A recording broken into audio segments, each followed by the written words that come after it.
I didn't make a scene. That's the part people don't understand when I tell them what happened at my son's graduation dinner. They expect me to say I flipped a table or threw a drink in someone's face. That's not who I am. I'm 63 years old. I've been running my woodworking shop since before my son was born, and I have never once in my life raised my voice in public. Not even then. Not even when she looked me dead in the eye and told me to sign the papers or she'd make sure I regretted it.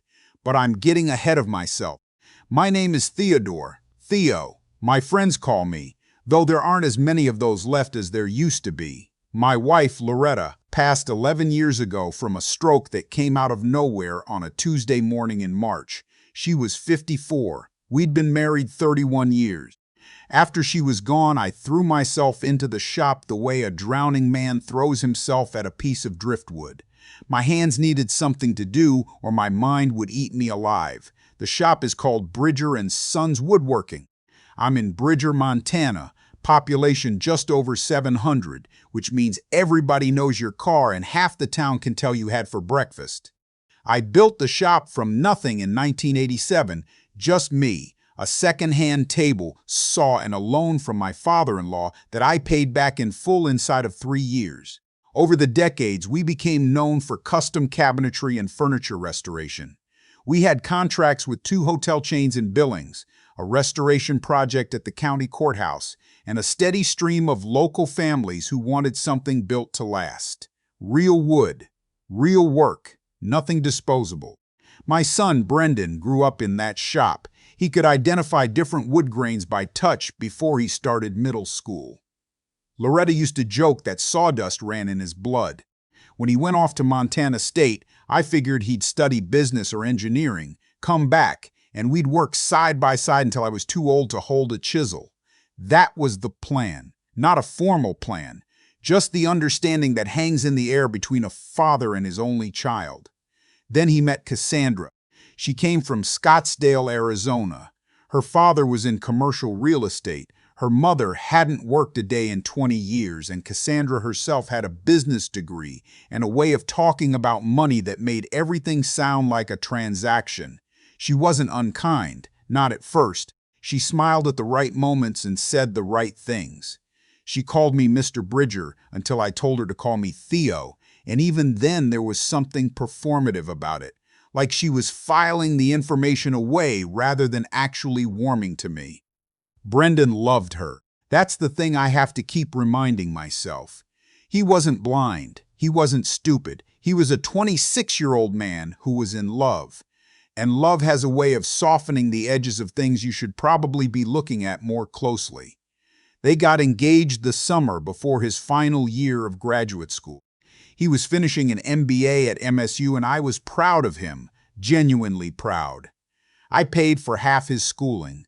The other half came from a combination of scholarships and a loan I co-signed without hesitation, because that's what you do for your children. You give what you can and you don't keep score. The problem started small.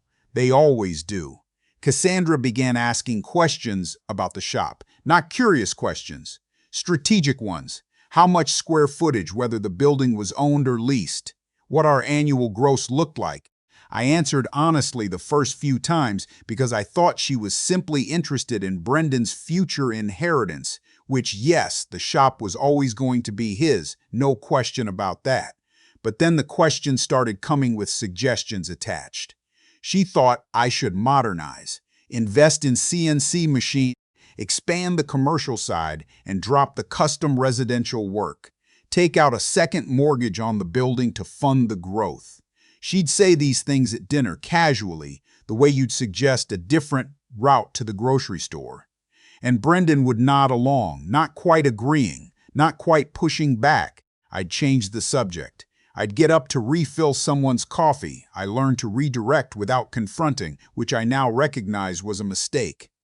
About 8 months before the graduation dinner, Brendan came to me with a proposal. Cassandra had drawn it up. He admitted that freely, without embarrassment, which told me how normalized the whole thing had become in his mind. The proposal was for a formal business restructuring. I would retain 49% ownership of Bridger & Sons, Brendan and Cassandra would jointly hold 51. The plan included bringing in outside investors from her father's network and pivoting almost entirely to commercial contracts. I read it twice. Then I folded it in half and set it on the kitchen table between us. I told him I'd think about it.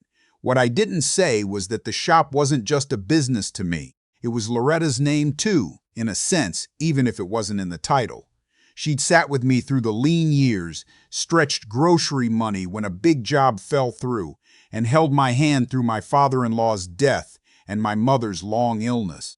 That shop was everything we'd built together, and I wasn't going to hand majority control of it to a 28-year-old woman from Scottsdale who'd never once picked up a piece of sandpaper.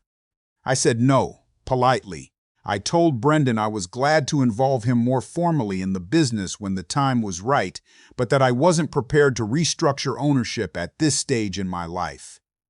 Cassandra did not take it well. She didn't say anything to me directly. That wasn't her style.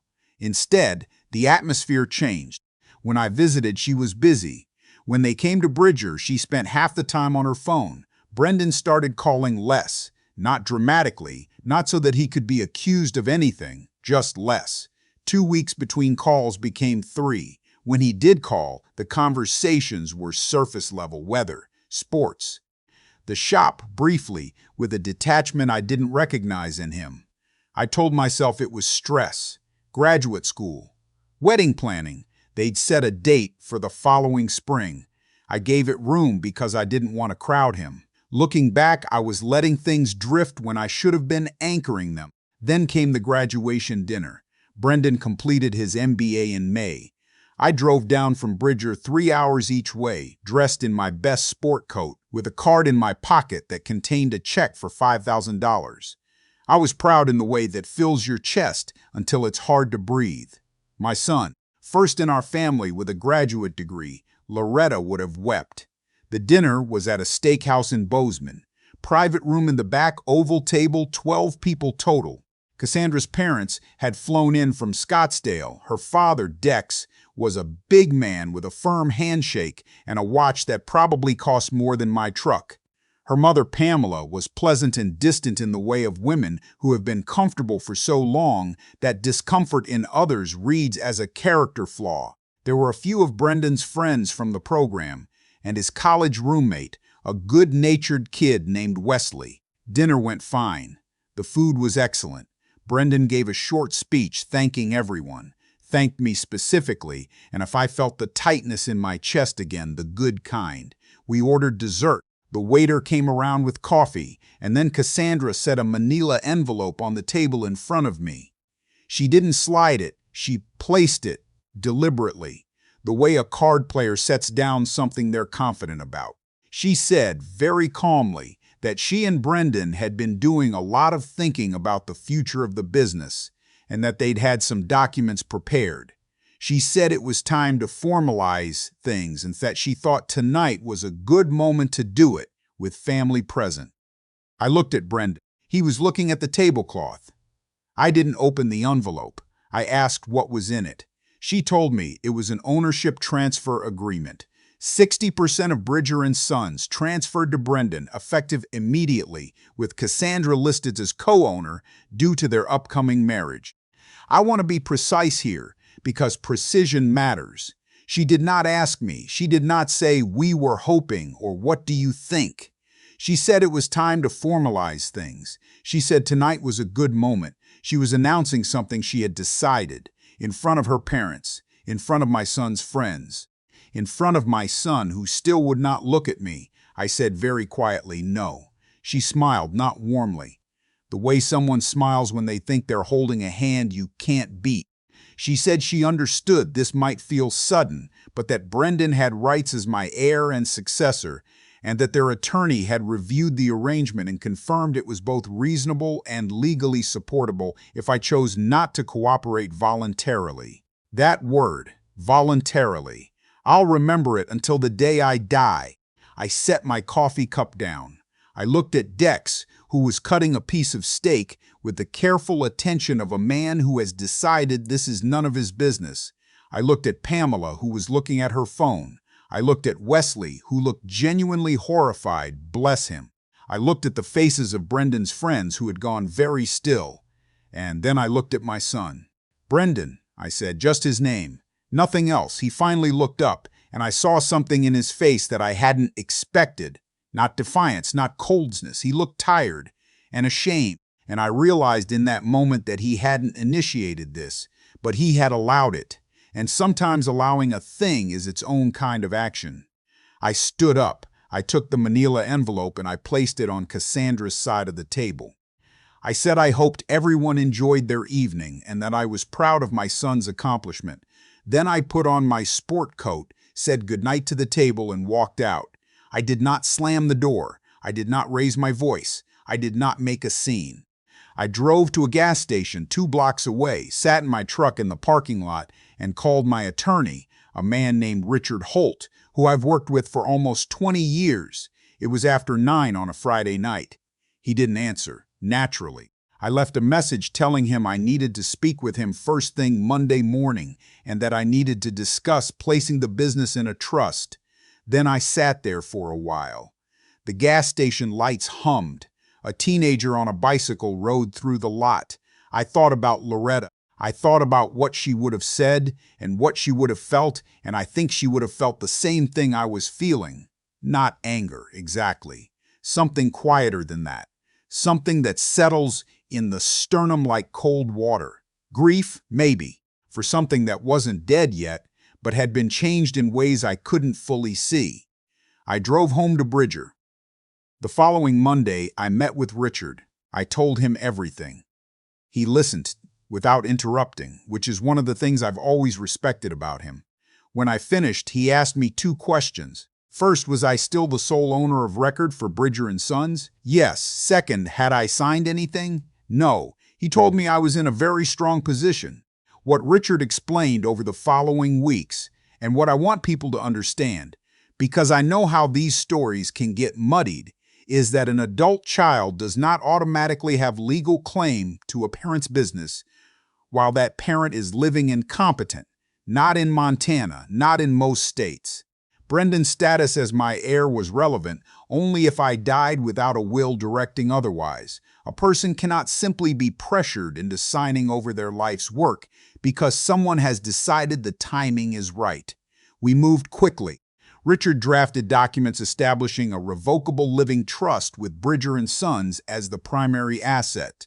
The trust named Brendan as the eventual beneficiary because I had no intention of punishing my son, but included language making clear that management and ownership rested solely with me during my lifetime, and that any future transfer required my voluntary witnessed, attorney-accompanied consent.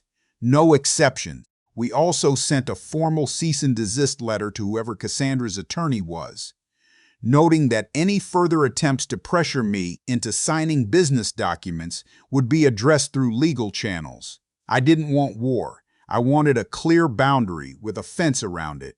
Then I waited. Cassandra called me 3 days after the letter was sent. I won't reproduce the whole conversation, but I'll tell you it started with her explaining that I had misunderstood the situation at the dinner, that it was meant to be a conversation, not an announcement, that she was sorry if it came across differently. Then, when I remained calm and noncommittal, her tone shifted. She mentioned that she and Brendan had consulted with a financial advisor who believed the current structure was leaving significant tax advantages on the table. She mentioned that her father knew people who invested in regional businesses like mine and could help take things to the next level. She mentioned, almost as an aside, that Brendan had sacrificed a lot to finish his degree and deserved to see a return on that. I thanked her for calling. I told her that any future discussion about the business would take place through my attorney, and I hung up. Brendan called that evening. This conversation was different. Quieter. He didn't defend the dinner. I think by then even he understood how it had looked. He asked me if I was angry at him. I told him I wasn't angry. I told him I was hurt, which is a different thing, and I told him I loved him, which is a different thing still. He was quiet for a long time. Then he said he was sorry. Just that. I'm sorry, Dad, no justification, no but no second clause. I told him I knew. What happened over the next few months was not dramatic in the television sense. There was no explosion, no courtroom, no moment where someone broke down weeping in a hallway. Life is quieter than that when you're 63 and you've learned to be patient.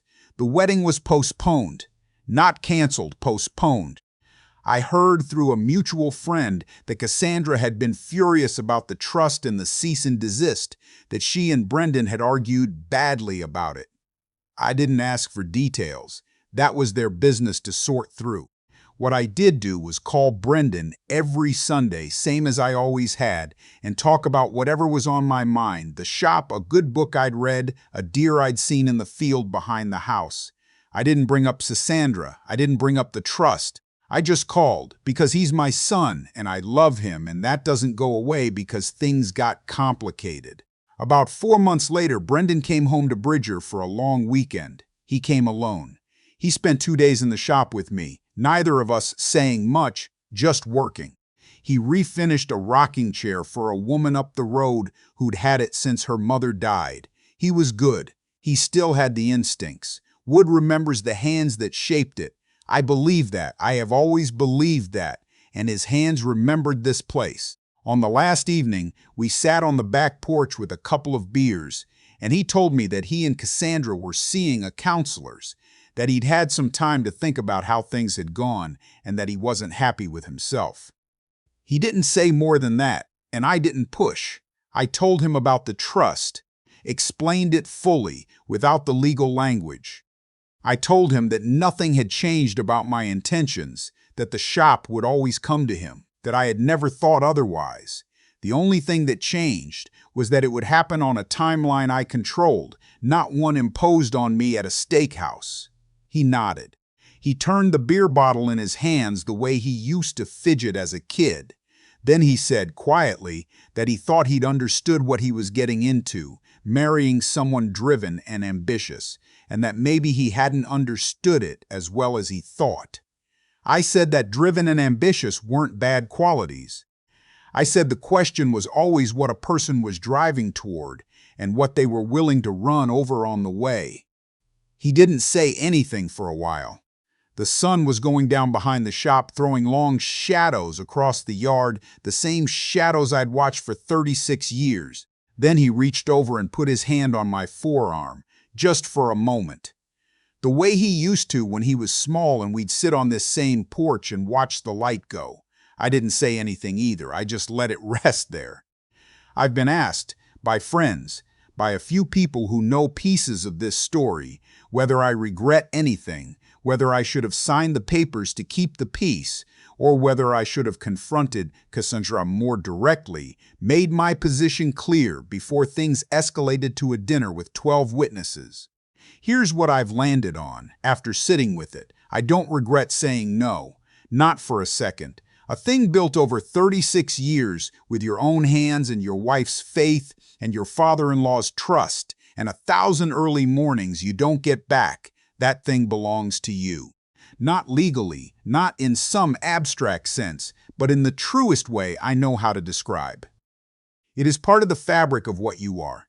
No one has the right to stand up at a dinner table, surrounded by people you've invited to celebrate your son, and tell you that the time has come to hand it over. What I do sometimes think about is the way Brendan looked at the tablecloth that night. The shame in it. He knew, even then, that it wasn't right. He went along with anyway, or he didn't stop it, which in practice amounts to the same thing. And I'm still wondering, whether I'd given him enough room over the years to disagree with me, to push back, to feel like his own sense of things was worth standing on, or whether I'd made the shop so central, so clearly mine, that he'd started to feel like a guest in his own inheritance. That's the thing about raising children. The mistakes you make aren't always the obvious ones. Sometimes the thing you did right, protecting something, holding something close, is also the thing that made someone feel outside of it. I don't have a clean answer. I'm not sure I'm supposed to. The rocking chair I mentioned, the one Brendan helped me refinish, I delivered it myself, on a Saturday morning in September. The woman who owned it, she must have been 85, came to her front door and stood there looking at it for a long moment without saying anything. Then she pressed her hand flat against the wood, the way you'd touch something you thought you'd lost. She asked me how long it had been in my shop. 3 weeks, I told her. She shook her head. She said it felt longer than that. She said it felt like it had been somewhere and come back. I drove home through those long, flat miles of Montana, the kind of sky that makes you feel small in the best possible way, and I thought that she was right. Some things leave and come back. Some things leave and don't. The trick is knowing which is which and loving both of them the right way. The shop is still mine. My son still calls on Sundays. The trust is in place and my affairs are in order. And when the time is right, really right, not someone else's version of right, Brendan will take the keys and do whatever he's going to do with them, and I'll rest easy knowing I gave him something worth inheriting. That's enough. For a man at 63 with sawdust in his lungs and a good attorney and a porch that faces west, that is more than enough.